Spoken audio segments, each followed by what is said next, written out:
안녕하십니까, 구찬규 전도사입니다. 오늘 함께 나눌 말씀은 여호수아 9장 22절부터 27절 말씀입니다.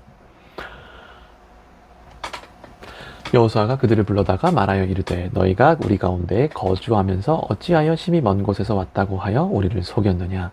그러므로 너희가 저주를 받나니 너희가 대를 이어 종이 되어 다 내 하나님의 집을 위하여 나무를 패며 물을 깃는 자가 되리라 하니, 그들이 여호수아에게 대답하여 이르되 당신의 하나님 여호와께서 그의 종 모세에게 명령하사 이 땅을 다 당신들에게 주고 이 땅의 모든 주민을 당신들 앞에서 멸하라 하신 것이 당신의 종들에게 분명히 들림으로 당신들로 말미암아 우리의 목숨을 잃을까 심히 두려워하여 이같이 하였나이다. 보소서, 이제 우리가 당신의 손에 있으니 당신의 의향에 좋고 옳은 대로 우리에게 행하소서 한지라. 여호수아가 곧 그대로 그들에게 행하여 그들을 이스라엘 자손의 손에서 건져서 죽이지 못하게 하니라. 그날에 여호수아가 그들을 여호와께서 택하신 곳에서 회중을 위하며 여호와의 제단을 위하여 나무를 패며 물을 깃는 자들로 삼았더니 오늘까지 이르니라. 아멘. 기본 족속 이야기인데요. 오늘은 이 이야기를 잘 아시겠지만 간단하게 정리하면요, 기본 족속들은 마치 기생 라합처럼 하나님의 소식을 먼 곳에서 듣고 하나님을 두려워하여 이스라엘을 속이죠. 이들은 자신들이 먼 나라에서 온 것처럼 꾸미고 이스라엘에게 화친을 이렇게 청합니다. 사실은 이 화친 청하는 과정이 아주 계획적이죠. 아주 작정하고 이들은 거짓말을 합니다. 거짓말이에요. 그리고 결국 여간에 기본 족속 주민들은 구원받습니다. 이렇게 정리를 했고요. 저는 오늘 좀 거짓말에 대해 좀 나누려고 합니다. 오늘 말씀을 보고 이 거짓말에 대해 묵상을 했는데요. 하나님은 거짓말을 하지 않으시죠. 그리고 하나님 거짓말 싫어하십니다. 하나님은 항상 진실하신 분이시고, 진리 하나님, 진실하신 분이셔서 거짓말하고 속이는 것을 굉장히 싫어하십니다. 여호수아 7장 같은 데도 보면 아간의 범죄가 나오는데, 그러니까 아간은 하나님을 속이다가 잔인하게 좀 죽었지 않습니까? 거짓말 싫어하신다고요. 그런데 신기하게 이 기브온 족속들은 거짓말 했는데 구원받아요. 그리고 여호수아 2장의 라합도 마찬가지죠. 거짓말을 했는데 이 사람도 결국 구원받습니다. 자신의 나라를 배신하고 속였는데도 구원을 받아요. 그렇다면 이 거짓말은 해도 되는 걸까요? 뭐 선의의 거짓말 이런 거 있습니까? 해도 되는 거예요. 일단 진리를 선포하면 거짓말은 하면 안 됩니다. 그래서 저 같은 경우에는 저는 가능하면 빈말조차 하지 말자는 주의예요. 그러니까 우리가 빈말 정도는 할 수 있잖아요. 예를 들어서 집사님 예쁘십니다. 오늘 집사님 멋있으십니다. 이런 말들 할 수 있잖아요. 근데 저는 이것조차 좀 하지 말자는 주의예요. 마음에 없으면 하지 말자. 당연히 그 거짓말 하는 것도 나도 모르게 하는 것이 아닌 이상 절대 안 하려고 합니다. 하나님 정말 싫어하십니다.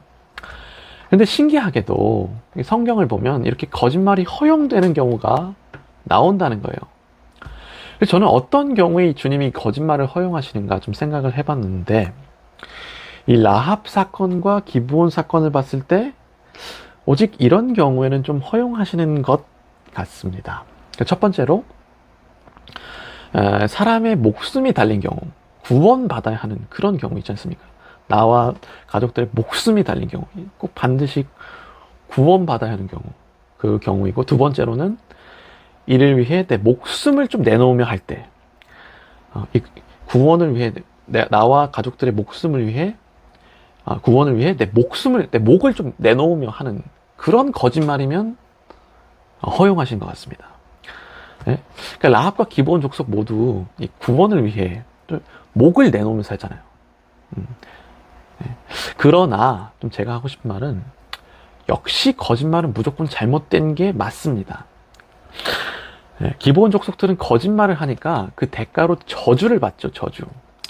저주를 받고 이스라엘의 종이 됩니다. 그래서 거짓말을 하면 안 되는 게 맞습니다. 선의의 거짓말, 여러분 선의의 거짓말 합니까? 함부로 하시면 안 됩니다. 말하자면 저보고 딱딱한 인간이라고 비난하시면 안 돼요. 선의의 거짓말 하면 안 돼요. 그래도 여러분이 진짜 선의의 거짓말 하고 싶다, 할 거면 제대로 알고 해야 된다. 기브온 족속처럼 목숨 내놓고 하시던가, 목숨을 내놓고 해야 하고, 하나님한테 저주받아도 괜찮을 걸 각오하고 해야 됩니다. 이 기브온 족속들이 저주 줄라면 주십시오, 이런 태도가 있거든요. 네. 그래서 거짓말은 안 된다. 네. 그리고 끝으로 또 하나 나누면요, 이 기브온 족속의 구원에, 이 구원 역사에 한 가지 비밀과 은혜가 있는데, 뭐냐면은, 사실 주일에 얘기하신 건데, 목사님도, 이들은 그저 하나님을 바라니까 이 구원을 받았다는 겁니다, 사실. 신약이든 구약이든 그저 하나님을 바라고 하나님의 인자를 바라보면 구원이 임한다는 거예요. 이게 좀 비밀 아니겠습니까? 그리고 어쨌든 또, 그리고 기브온 족속들이요, 또 보면은 이렇게 구원이 임하니까 이들은 또 하나님 앞에서 좀 저주 앞에 당당한 모습을 보입니다. 이거 좀 나누려고 하는데 한번 읽어드릴게요. 25절. 보소서, 이제 우리가 당신의 손에 있으니 당신의 의향에 좋고 옳은 대로 우리에게 행하소서 한지라. 저는 이 25절의 고백이 참 멋있는 고백인 것 같습니다. 멋있는 고백인 것 같고 하나님이 기뻐하시는 그런 고백인 것 같습니다. 그러니까 물론 이들은 하나님께 저주를 받았지만 이것은 어쩔 수 없었던 거예요. 하나님은 정의로운 분이시니까 저주를 주셔야만 했던 거고, 저 이 자세를 좀 본받고자 이렇게 나누는 것인데, 하나님은 이들의 구원을 바라는 자세 혹은 이 구원을 바라는 마음, 다시 말해서 비록 내가 종이 되어도 내가 구원만 받으면 괜찮다, 혹은 내가 좀 비참해져도 나에게 하나님만 있으면 괜찮다 하는 마음은 하나님이 기뻐하신다는 겁니다. 이 기브온 족속들의 좀 이런 자세를 좀 본받기 원합니다. 네, 그래서 사랑하는 성도 여러분, 오늘 말씀을 통해서 하나님의 인자를 기억하기 원하고, 또 하나님의 정의와 공의를 기억하기 원합니다. 좀 구체적으로 하나님을 속이지 않는 우리 되기를, 좀 거짓말하지 않는 우리 되기를 예수님의 이름으로 소망합니다. 네, 오늘 기도 제목은요, 좀 구원을 위해서 기도했으면 좋겠습니다. 오늘은 좀 가족들과 친지들의 구원을 위해 이들이 그저 하나님을 바라게 해달라고, 그저 예수 이름만 좀 부르게 해달라고 이렇게 함께 기도하기 원합니다. 기도하겠습니다.